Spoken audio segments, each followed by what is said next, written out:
DJ Tillu 2 ఎట్లా అనిపించింది? DJ Tillu అంటే ఫస్ట్ వచ్చిన డీజే టిల్లుకి డీజే టిల్లు 2 కి డిఫరెన్స్ ఏం కనిపించింది? ఏం చెప్తారు? అంటే స్పెట్స్ తీసి ఒక 75% ఐస్ క్లోజ్ చేస్తే బొమ్మ బ్లాక్ బస్టర్ అనమాట. అంత బాగుంది చెప్పాలంటే. ఈ మధ్యన మీమ్స్ వస్తున్నాయి కదా, బాగుంది బాగుంది అంటున్నారు కదా, అలా ఉంది చెప్పాలంటే. నాకు బాగా కనెక్ట్ అయిపోయింది సినిమాకి. చాలా అంటే ఎంటర్టైన్మెంట్ చాలా క్లియర్గా చూపించాడు. అంటే ఫస్ట్ నుంచి లాస్ట్ దాకా బోర్ లేకుండా తన డైలాగ్ డెలివరీతో తనకున్న పంచువాలిటీ, అంటే తన న్యాచురల్గా యాక్టింగ్ చేస్తాడు కదా, అవన్నీ కూడా చూస్తుంటే పార్ట్ 2 కాదు కదా 4, 5 వచ్చినా కూడా చూస్తారు. ఎందుకంటే ఇందులో డాన్సులు ఉండవు, బీభత్సమైన ఫైట్లు ఉండవు, ఏమి ఉండవు. అంటే స్టోరీ లైన్కి తన మాటలతోటి ఎక్కేస్తుంది సినిమా. ఇంకా అనుపమ అయితే మాత్రం చాలా మందికి పెద్ద గుణపం దింపింది అనమాట. అంటే అంటే సినిమా అంటే ఏంటి, రాధిక అనే క్యారెక్టర్ మోసం చేస్తుంది ఫస్ట్ పార్ట్ 1లో. 2లో అక్క అన్నమాట చెప్పాలంటే. ఇంకా అనుపమ రాధిక క్యారెక్టర్కి అక్క. సో ఆ ఇద్దరు రాధికలు ఒకే ఫ్రేమ్ లో చూస్తారు మీరు సినిమా చూస్తే, ఇద్దరు ఒకసారి కనెక్ట్ అవుతారు. అంటే మనోడు ఇంకా ఎలా ఉంటదంటే మోసపోవడంలో నెంబర్ 1 అనమాట సిద్ధు అనే క్యారెక్టర్. ఇంకా పార్ట్ 2 అయినా 4 అయినా సరే చాలా బ్రహ్మాండంగా చూపించాడు. అంటే ఈ సినిమాలో అంటే ఎలా అంటే పెళ్లి కాకముందే కొన్ని అనివార్య కారణాల వల్ల కొన్ని జరగకూడదని చూపించాడు. అంటే పెళ్లి కాకముందే చాలా మంది అంటే తల్లిదండ్రులు అయిపోతున్నారు. సో అదే చూపించాడు అనమాట. అది చూడాలి. అంటే అది చెప్పడానికి కొంచెం అటు ఇటుగా మీకు అనిపించినా కూడా ఇది చాలా మంది గమనించుకుంటే యూత్ కొంచెం జాగ్రత్త పడతారు. సో ఆ మోసపోవడం అనేది ఏదో ఆణిముచ్చాలని కాదు, మగాళ్ళు అందరూ అలాగే ఉన్నారు. సో ఈ సినిమాలో చూపించిన క్యారెక్టరైజేషన్స్ కానీ బాగా హైప్ తీసుకొచ్చింది ఏంటంటే అనుపమ క్యారెక్టర్ ఎలివేషన్స్ షాట్లు, తనకి ఇచ్చిన క్యారెక్టరైజేషన్ రాయ్ ఏజెంట్గా ఒక మంచి బ్రహ్మాండమైన పాత్ర ఇచ్చారు. అంటే ఇప్పుడు దాకా తనకు సరైన చెప్పుకోదగ్గ సినిమా ఏం లేదు. ఈ సినిమా అయితే మాత్రం సూపర్ హిట్ అని. అంటే కొన్ని ఫ్యామిలీ అంటే కొంచెం ఫస్ట్ హాఫ్ అయితే ఫ్యామిలీతో, కానీ కొంచెం చూడాలంటే పిల్లలతో కొంచెం అసభ్యకరంగా కొన్ని ఒక 1-2 సెకండ్స్ నాన్ స్టాప్ కొన్ని సీన్లు కొంచెం ఇబ్బంది పడతాయి. చూడొచ్చు అండి. అంటే ఇప్పుడు ఫ్యామిలీతో ఫ్యామిలీతో మేము రామని చెప్పి మన యూత్ తిన్నమైన వాళ్ళ ఫ్యామిలీ లేకుండా సింగిల్ గా బుక్ చేసుకుని వచ్చేస్తారు. సో ఏంటంటే కొంచెం పెద్దవాళ్ళకైనా ఇబ్బంది పడతారు కదా కొన్ని సీన్లు. అది ఒకటే తప్పించి సినిమాకి ఏమీ వంక పెట్టడానికి లేదు. బ్రహ్మాండంగా ఉంది సినిమా. డైలాగ్ డెలివరీ మీకు తెలుసు కదా, తన న్యాచురల్ గా ఉంటది. అంటే సినిమా క్యారెక్టరైజేషన్ రైటర్ గురించి మాట్లాడాలి ఫస్ట్ ఆఫ్ ఆల్. అంటే డైలాగ్స్ అంటే రాధిక అనే క్యారెక్టర్ మనిషిని మింగితే బొక్కలు బయటకు వస్తుంది అనమాట. అంటే పచ్చి రైస్ తింటుంటే అన్నం అయిపోతుంది మమ్మీ అని. అంటే ఆ డైలాగ్స్ రాసిన క్యారెక్టరేషన్ మనకి సింక్ అయ్యేలా మాట్లాడుతున్నారు. అంటే ఆడియన్స్ కి కనెక్ట్ అవ్వాలంటే కొంతమంది హీరోస్ డైలాగ్ డెలివరీ క్లారిటీ ఉంటుంది అనమాట. సో మనోడికి అదొకటి అదృష్టం ఉంది చెప్పాలంటే.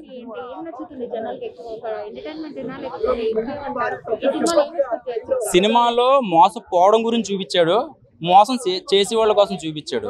సో ఏదొచ్చినా కూడా అమ్మాయిలే కదా ఇక్కడ దెబ్బతినేది.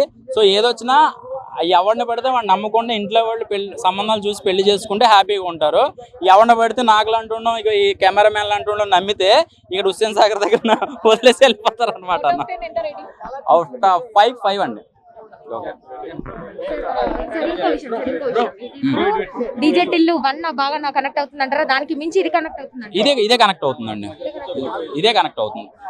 ఓకే ఇంకా మా రన్నింగ్ ఆర్టిస్టులు కూడా యాజ్ డీజ్ ఉన్నారు. లైన్ కూడా కొంచెం ఒక 70% యాజ్ డీజ్ ఉంది, 30% మార్చారు. నువ్వు డిసప్పాయింట్ అవ్వకు. నీకేం చెప్పాలో చెప్పు, నీకు ఎట్లా చెప్పాలి చెప్పు, నీకు ఎట్లా బాగుందని చెప్పాలా? సూపర్ హిట్ అండి.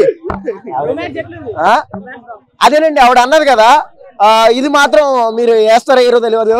మా ఇంటి పక్కన ఒక అమ్మాయి ఉందండి, చాలా పద్ధతిగా తయారై వెళ్తుంది అనమాట రోజు ఆఫీస్ కి. అరే ఈ అమ్మాయి చాలా బాగుంది, దీనికి లైన్ వేద్దాం అనుకుంటాను, కానీ ఆ అమ్మాయి పడదు. ఎందుకంటే చాలా పద్ధతిగా ఉంటది కదా.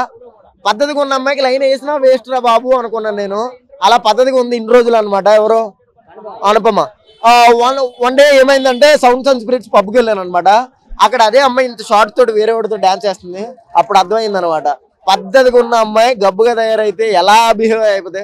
ఈ అమ్మాయి గబ్బుగా తయారైందన్నో అంటే నిజ స్వరూపం బయటకు కనిపించింది అనమాట.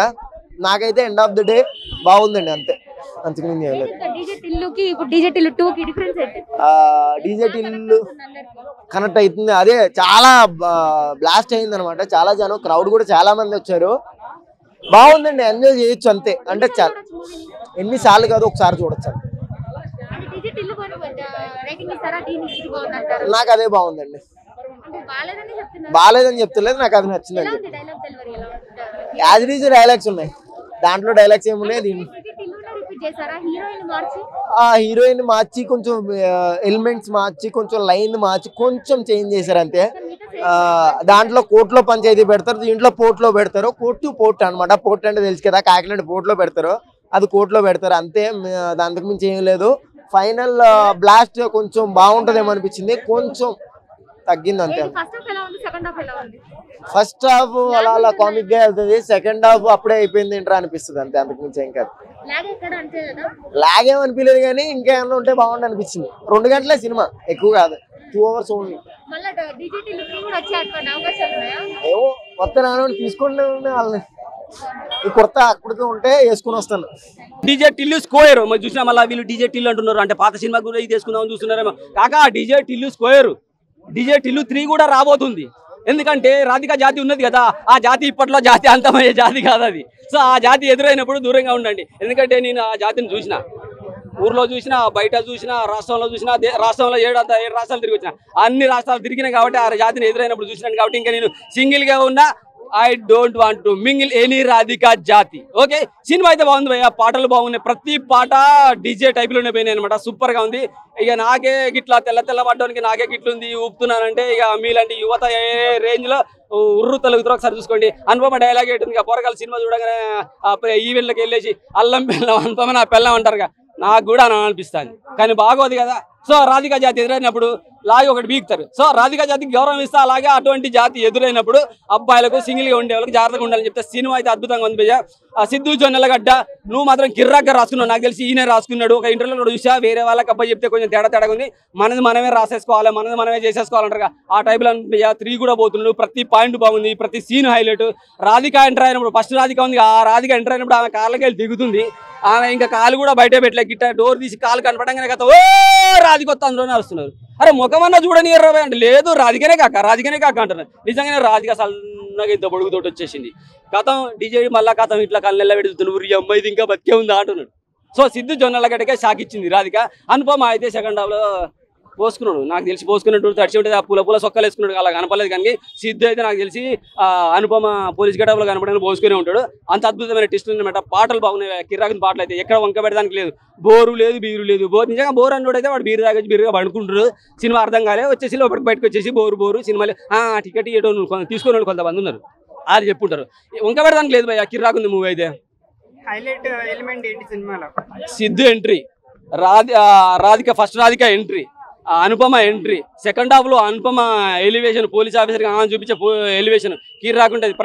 ప్రతి సాంగ్ హైలైట్, అలాగే బీజిఎం బాగా అనిపించింది. డైలాగ్ సినిమాకి బాగా ప్లస్ అంటే డైలాగ్స్ భయ్య ఖతర్నాక్ అనిపించేస్తుంది, మస్తు అనిపించేస్తుంది డైలాగ్. అసలు లాగ్ ఎక్కడ అనిపించదు మేడం. ఫస్ట్ సినిమా బాగుంటే ఈ సినిమా చాలా బాగుంది. ఫస్ట్ హాఫ్ సెకండ్ హాఫ్ మనం సినిమా చూసిన తర్వాత అంటాం ఫస్ట్ హాఫ్ జస్ట్ ఎంటర్టైన్మెంట్ అయినా, సెకండ్ హాఫ్ పోయినాక ఎమోషన్ తీసుకెళ్లి క్లైమాక్స్ లో చించిపడిసిన అంటాం కదా, ఏం లేదు. మొత్తం అసలు మైనస్ లేవు అనమాట. ప్లస్లు ఏంటి అని అడగడానికి మైనస్ లేవు, ఇలా అన్ని ప్రతి ఒక్కటి ప్లస్లే. Siddhu entry plus, heroine entry plus, second heroine entry plus, dialogues plus, ఆ బీజిఎం ప్లస్. ఇక ఎందుకంటే డీజే టిల్లు అన్నప్పుడు డీజే టిల్లు కొట్టే ఆ పాటలకి బీజిఎం లేకపోతే సినిమా ఎట్లుంటుంది, తేడా ఉంటుంది కదా, ఎక్కడ వంకబడ. అది డీజే టిల్లు బాగుంది మేడం, అంతే. డీజే టిల్లు బాగుంది, ఇది చాలా బాగుంది, అంత బాగుంది అనమాట. 3 times చూడొచ్చు, ఒకే రోజు 3 times చూడొచ్చు, అంత బాగున్నది.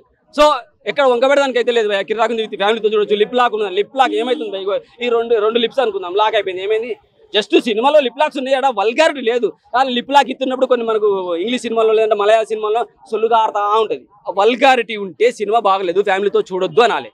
వల్గారిటీ లేదు, రొమాన్స్ ఉంది, రొమాంటిక్ గా ఉంది, సరదాలు సరసాలు అంటాం చూసిన అలా ఉన్నది తప్ప వల్గారిటీగా లేదు సినిమా. చూడటానికి చూడకుండా ఉండటానికి ఇలా మైనస్లు ఏముండే అని చెప్పడానికి ఒక్కటి కూడా లేవు, ప్రతి ఒక్కటి బాగుంది.